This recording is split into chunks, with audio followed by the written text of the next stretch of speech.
looked her straight in the eye and I said, Daphne, I killed my baby. He said, you have two choices. You either get out or you get an abortion. I thought that a baby would mess up my life and he would marry me with a child. We went into the schools with sex education programs that we knew would increase the sexual activity and therefore the pregnancy rate. I lived in a crappy apartment and I drove a crappy car and I didn't even have a job. Who was I to raise a child? As the nurse was performing the ultrasound, I watched her and she was looking at my baby on the monitor. And I asked her, I said, can I see my baby? And she took the monitor literally with her hands and turned it away from me. And I turned to look at the screen and thought, that looks like a baby. Well, she got very upset and yelled at me and said, turn around, don't you dare look at that. I did not believe that it was a baby inside of me at the time. I was told it was a blob of tissue. They explained it to me that it was a blob, that it wasn't anything yet. But I needed to have this abortion as soon as possible before this blob of tissue turns into a baby. And she told me that it wasn't even a baby yet, that it was just a clump of cells. This is the pregnancy experts saying, there it is, you're pregnant. And then grab her by the bony part of the elbow and squeeze. Do you have your money? Can you do it today? You write your check for $300 and all your problems are solved. Wish somebody told me what really happens. I bought the lie. I now know she didn't show me my baby. She just showed me a dot on the screen so that I would go through with the abortion. When he finished abortion number 1, he ran across the hall. He didn't stop to do a surgical scrub. He did not stop to do operative notes. He went across the hall, changed his gloves, and started abortion number 2.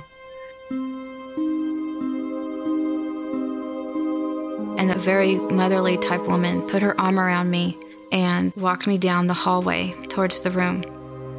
I knew what I was doing was not all right, and I knew it wasn't going to be over soon. I knew I had to live with this decision once again for the rest of my life. He began to work on me, and I remember feeling horrifying cramps, and it was worse than they had ever told me. They turned on the vacuum machine, and it was a loud, horrible noise. The sound of that vacuum machine, I'll never forget that noise. The awful sound of the vacuum extracting the baby. The sound of this machine was like this ghoulish generator, and then the pain hit me. I literally felt like my soul was being sucked out that day. It was excruciatingly painful, and I almost passed out. And immediately, the tears just started rolling down my eyes. And I remember laying there crying and wishing that I could stop it, but it was too late. They sucked the life out of my body that I knew I'd never be able to get back. And I knew right then and there I had made the biggest mistake of my life. I heard the sound of the vacuum, and all of a sudden I saw a splattering of the blood, and I knew my baby had to be in that jar.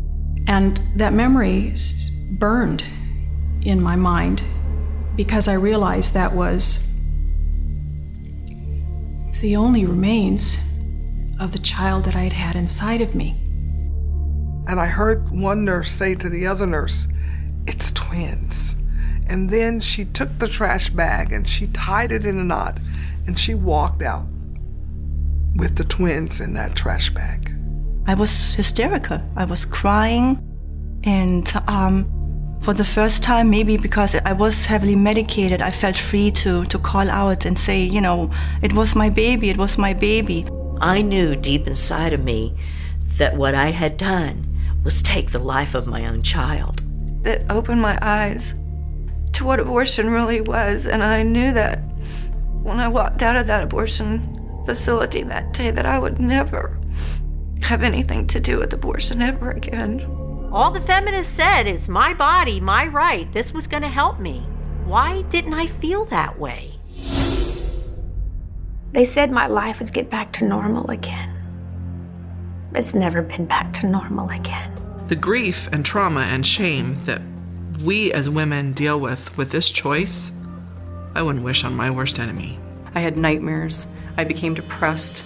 I wanted to meet them. I wanted to see what they would have looked like, their voices. It affected me as a woman, as a mother, as a wife.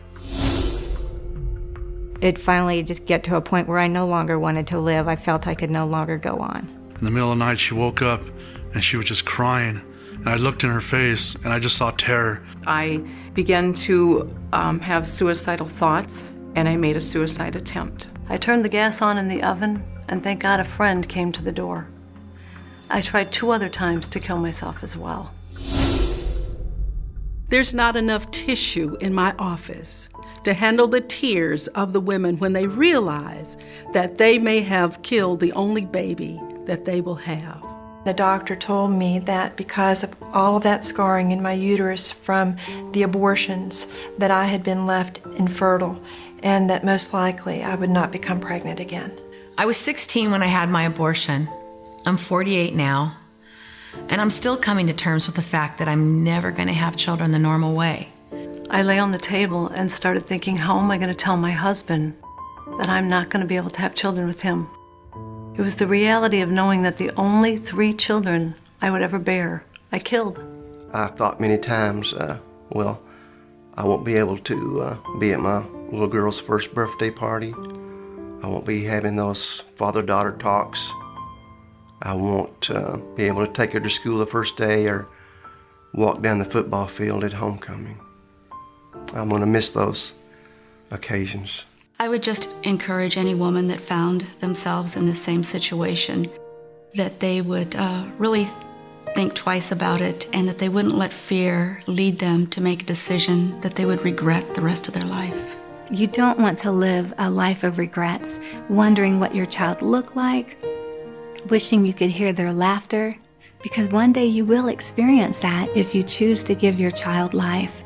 There's life and joy for everyone in America, and that should be from fertilization to natural death. And so I invite you today and always, it's very important to just choose life. Many women have had abortions, and there's no place for them to go, to have the voice, to say it. I think there's a lot of women in hiding because of still the shame of admitting it and its impact in their life. So what I would want to say is take courage and do so for yourself and for the memory of that child.